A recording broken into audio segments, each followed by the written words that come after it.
መቼም ሁሉ ነገር የተሳካለት ጥሩ ፊልም እንደማየት የሚያስደስት ነገር የለም። ዛሬ እንደ አውሮፓውያን አቆጣጠር በ2008 ላይ ልቅም ባለው የፊልምና የቲያትር ጸሐፊ በሆነው ማርቲን ማክዶን ተጽፎና ዳይሬክት ተደርጎ የተሰራውን ኢን ብሩጅ የተባለ ፊልም ባጭሩ እንመለከታለን። ለንደን ውስጥ የሚኖሩ ሁለት ቅጥረ ነፍሰ ገዳዮች ነበሩ። አንደኛው ኬን ነው። በእድሜና በልምድ ከፍ ያለ የተረጋጋ ሰው ነው። በተቃራኒው ሮይ የሚባል የሥራ ባልደረባው የህፃን ባህሪ ነው ያለው። ለመጀመሪያ ቀን በታዘዙ ስራ አንድ ቄስ ቤተክርስቲያን ውስጥ በጥይት ሲመታው በስተት ከቄሱ አልፎ ቤተክርስቲያን ውስጥ ሊጸልይ የተንበረከከ ንጹህ ልጅ ይመታል። ህፃን ልጅ ነው። ሁለቱም መሬት ላይ ይወድቃሉ። በሰራው ስራ በድንጋጤ ፈጥቶ ሲቀር የሥራ ባልደረባው ጎትቶ ይዞት ወጥቶ ይሄዳል። ይህን የሰማ አለቃቸው ለተወሰነ ጊዜ ፊታቸውን አዝረው እንዲመጡ ብሎ ቤልጂየም ውስጥ ወደሚገኝ ብሩዥ ወደ ተባለ ታሪካዊና ውብ ከተማ ይልካቸዋል። ከተማውን እየጎበኙ ያለቃቸውን ቀጣይ ትዕዛዝ ይጠብቃሉ። ኬን በሀገሪቱ ታሪክና የድሮ ህንፃዎች፣ የከተማ ካናሎች፣ የድሮ ቤተክርስቲያኖች ጋር ፍቅር ይዞታል። ጓደኛው ሮይ ግን ድብርቱ ሊገለው ነው። ድንገት በከተማው ወክ ሲያደርጉ ፊልም የሚሰሩ ቡድኖች ያገኛል። ከአንድ ድንቅ ተዋናይና የፊልም ፕሮዳክሽን አሲስታንስ ከሆነችው ከክሎይ ጋር ይተዋወቃሉ። ክሎይ ከስራዋ በተጨማሪ እጽ ትነግዳለች። ሮይና ክሎይ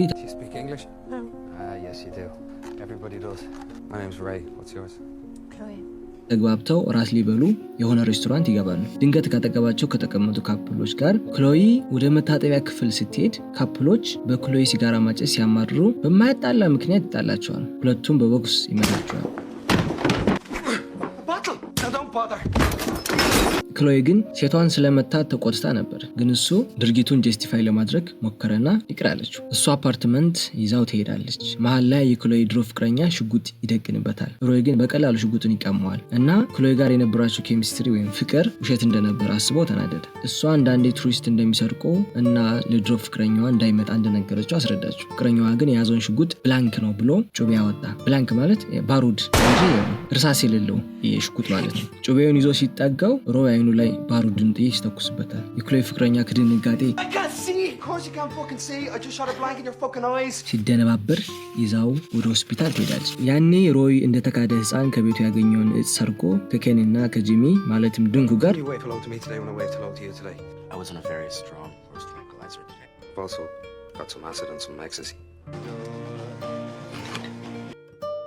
ይዘንኑበታል። ሮይ ክሎይን ሊያገኛት ሲወጣ አለቃቸው ለኬን ደውሎ ነበር። ወደ ብሩጅ የተጓዙት ዓላማ ሮይ ከመሞቱ በፊት ጥሩ ጊዜ እንዲያሳልፍ እንደሆነ፣ አሁን ኬን ሮይን እንዲገለው ያዘዋል። ልጅን መግደል በስህተትም ቢሆን ይቅር የማይባል ከቆሙለት መርህ ጋር የሚጋጭ መሆኑን አስረግጦ ይነግረዋል። መሳሪያው እንዳዘጋጀለትና ጠዋት እንዲቀበለው ይነግረዋል። ኬን የታዘዘውን ትዕዛዝ እንደ ተራራ ቢከብደውም ትዕዛዙን መጠበቅ ነበረበትና ጠዋት ተነስቶ ጥይቱን ተቀብሎ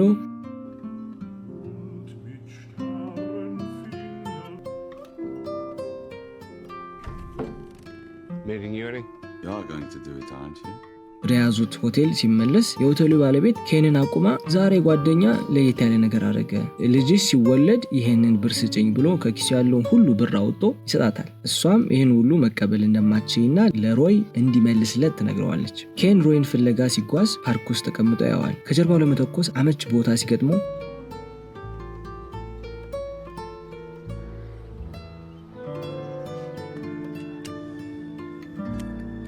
ከጀርባው ሄዶ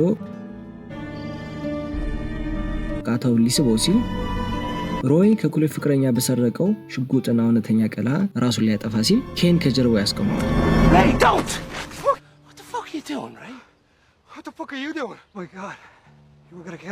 ቁጭ ብለው ያወራሉ እና በሮይ ውስጥ የታመቀው ጸጸት አንድ ባንድ ሲወጣ እናያለን።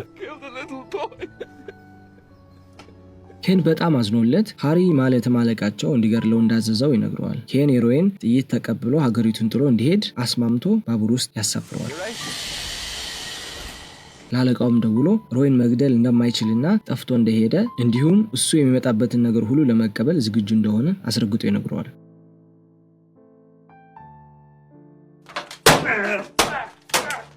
ሃሪ በቀጥታ ከለንደን ተነስቶ ወደ ብሩጅ ይመጣል። መሳሪያውንም የሚያስረክበው ሰው ሂዶ ይቀበለዋል። እዛ ኤሪክን ወይም የክሎይን ፍቅረኛ ያገኘዋል። ሮይ ከብሩጅ ወጥቶ መንገድ እንደጀመረ ባቡሩ በፖሊሶች ቆሞ ሬስቶራንት ውስጥ በቦክስ የመታቸው ካፕሎች ያሳስሩታል እና ተመልሶ ወደሚጣለው ወደ ብሩጅ ይመለሳል። ሬ ብሩጅን እንደ ሲኦል ነው የሚያየው። የማይፈልጉት ቦታ ያለ ፍላጎቱ መቆየት ሁሌም ይረብሸዋል። ክሎይ ግን ታስፈታውና መንገድ ዳር ካለ ካፌ ቁጭ ብለው ያወራሉ። በተመሳሳይ ሰዓት አለቃቸው ሄሪን ከኬን ጋር ይገናኛል። ሃሪ የፕሪንሲፕል ሰው ነው። ለዛ ነው በዚህ ቢዝነስ እስካሁን መቆየት የቻለው። ከኬን ጋር ሲከራከሩ ሃሪ እሱ በኬን ቦታ ቢሆን ስህተት እንደተፈጠረ አንድ እርምጃ ሳይራመድ ራሴን አጠፋለሁ እያለ ኬን ላይ ይጮህበታል። ማርቲን የሚታወቅበት ሻርፕ የሆነ ዳርክ ኮሜዲ ሁለታቸው መሃል እናያለን። ኬን ግን አንተ የተሻለ ሰው መሆን እድል የለህም፣ ሮይ ግን ይችላል ብሎ ይከራከራል።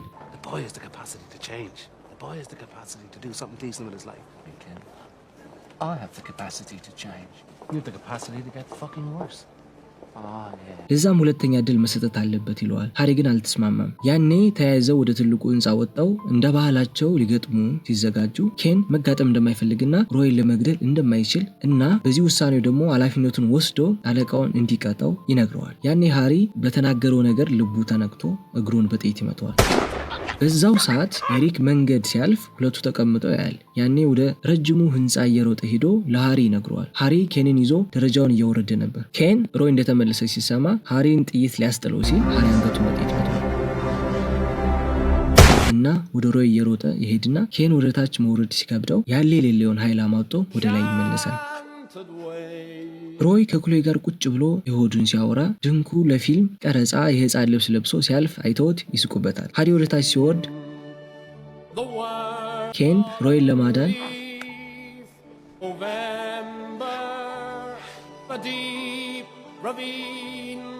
ከህንፃው ለመዝለል ይወስንና ይዘላል። እንደፈለገውም ሮይ አይቶት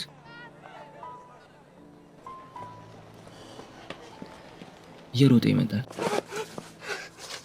ጓደኛው የሞት አፋፍ ላይ ሲያየው ስሜቱን መቆጣጠር አቅቶት ኬን የሞቱን ትንፋሹን አጠራቅሞ ሃሪ እንደመጣና ከደረቱ ያለውን ሽጉጥ አውጥቶ ሃሪ እንዲገጥመው ይነግረዋል። እሱም ጥይቱን ሲያወጣ ተሰባብሮ ነበር። ወዲያው ከሃሪ ጋር ሲተያዩ ወደ ሆቴሉ እየሮጠ ይሄዳል። ሃሪ እየተኮሰ ያባርረዋል። እንደምንም ሆቴሉ ደርሶ ሽጉጡን ያገኛል። ሃሪ ወደ ሆቴሉ ሊገባ ሲል የሆቴሉ ባለቤት አላስገባም ብላ ድርቅ ትላለች። ሮይ እርጉዝ ስለሆነች እሷን ለመጠበቅ በጀርባው ባለው መስኮት እንደሚዘልና ሃሪ ከደረሰበት ተኩሶ እንዲመታው ተስማምተው በመስኮት ዘሎ ሲወጣ ትንሽ መርከብ ላይ ይወድቃል። ሃሪ የሮጠ በጀርባ መጥቶ ያየዋል። ሮይ ያሉበትን ርቀት በአይኑ ለክቶ ጥይቱ አይመታኝም ብሎ ነበር፣ ግን የሃሪ ጥይት በትክክል አገኘው። ሮይ በድንጋጤና በፍርሃት ከትንሿ መርከብ ወጥቶ በከተማው ሲደነባበር ፊልም የሚሰሩትን ቡድኖች ያገኛቸዋል። ወደ እነሱ የተንገዳገደ ሲመጣ ጂሚ ድንኩ ጓደኛው ሮይን አይቶ ወደሱ ሲሄድ ሃሪ ከጀርባው ደርሶ ሮይን ቄሱ ላይ እንደተኮሰበት ደጋግሞ በጥይት ከጀርባው ይመታዋል። ያኔ ጥይቱ በሮይ ሆድ አልፎ ጂሚን ይመታዋል። ልክ እንደ መጀመሪያው መነሻ ግጭት ወይም ኢንሳይቲንግ ኢንሲደንት ታሪክ ራሱን ደገመ።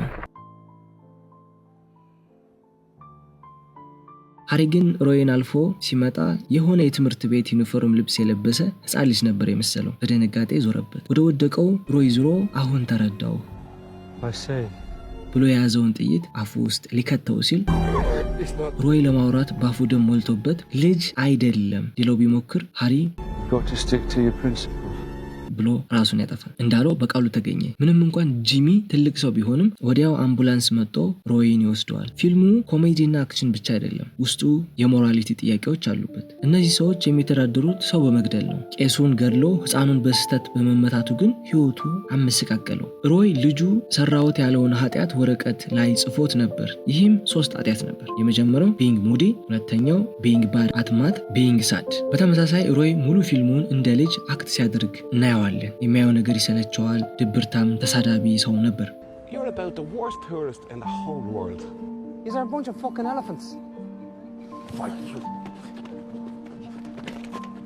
በዛ ላይ ትምህርት አይወድም። ከደስታ በፍጥነት ወደ ሀዘን ሲመለስ አንዴ ሁለቴ አይተነዋል። ደስታ እንደማይገባው ሁሉ በሌላ በኩል ለቆሙለት ፕሪንሲፕል የሚገዙ ወንዶች እናያለን። ቀልድ በሆነ መንገድ ሮይን አጠፋ። ልጁን መመለስ ቢከብደው ራሱን ለማጥፋት ሞከረ። ግን ኬን ሮይን አስቁሞ ለሮይ ጥፋት ካለቃው ጋር ተጋጭቶ ሌላ ልጅ ለማዳን ይህም ሮይን ለማዳን ራሱን ሰዋ። ሃሪ ግን ይቅር የማይል ስለሆነ ሮይን ፍለጋ ይመጣል፣ ፍርዱን ይሰጣል። ግን እሱም ሲያጠፋ ለራሱም አራረም። ሮይ በመጨረሻ ላይ አምቡላንስ ውስጥ ሲገባ እንዲህ ይላል I really hope I wouldn't die። ይህ ግራማቲካሊ ግር የሚል አባባል ነው። ሆፕድ ስላለፈው ነገር ማለትም ፓስት ቴንስ ሲያወራ ውድንት ደግሞ ፊውቸር ቴንስ ነው። ስለዚህ ሮይ የት ጋር ሆኖ ነው ይህን ያለው? ከሞት በኋላ ወይስ ሆስፒታል ሄዶ ከተረፈ በኋላ? ያለፈውን እያሰበ እንደተናገረ ሁሉ የፊልም አጨራረስ አሻሚ ነው። ይህም ማለት እኛ ተመልካቾች መወሰን አለብን ማለት ነው። ሮይ ሁለተኛ እድል ይገባዋል ወይስ ይቅር አይባልም? አመሰግናለሁ።